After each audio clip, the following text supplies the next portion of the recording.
వక్ఫ్ board సవరణ బిల్లును వెంటనే రద్దు చేయాలని సిపిఐ ఆధ్వర్యంలో నేడు రాష్ట్ర వ్యాప్తంగా వివిధ రూపాల్లో నిరసనలు నిర్వహించబడ్డాయి. అందులో భాగంగా విశాఖ జీవీఎంసీ గాంధీ విగ్రహం ఎదుట వక్ఫ్ బోర్డు సవరణ బిల్లుకు వ్యతిరేకంగా స్థానిక సిపిఐ నాయకులు బిల్లు కాపీలను దగ్ధం చేసి తమ నిరసన తెలిపారు.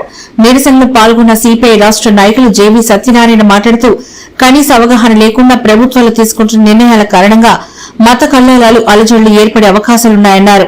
వెంటనే సవరణ బిల్లును రద్దు చేసి ప్రజల మనోభావాలకు విఘాతం కలగకుండా చూడాలని, లేకుంటే సిపిఐ ఉద్యమ సంఖారవం పూరించి ఉద్యమాన్ని ఉధృతం చేస్తుందని హెచ్చరించారు.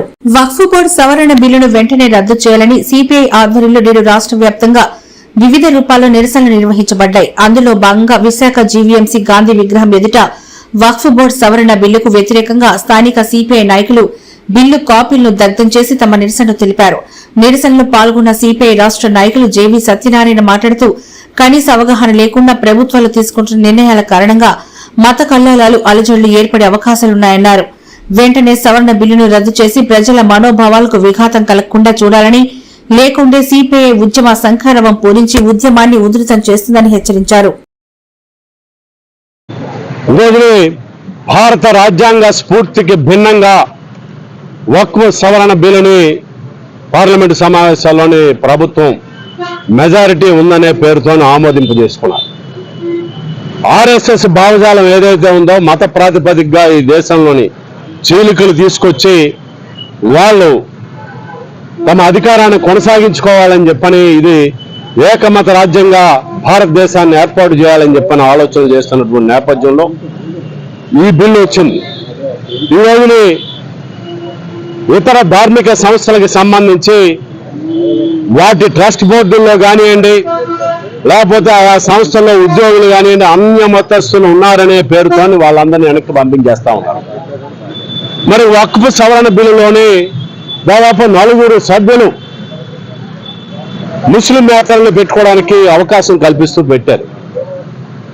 అంటే ఒక మతానికి చెందిన దానిలోనేమో ఆ మతేతరులు సభ్యులుగా ఉండాలని చెప్పని ప్రభుత్వం అధికారికంగా చెప్తుంది.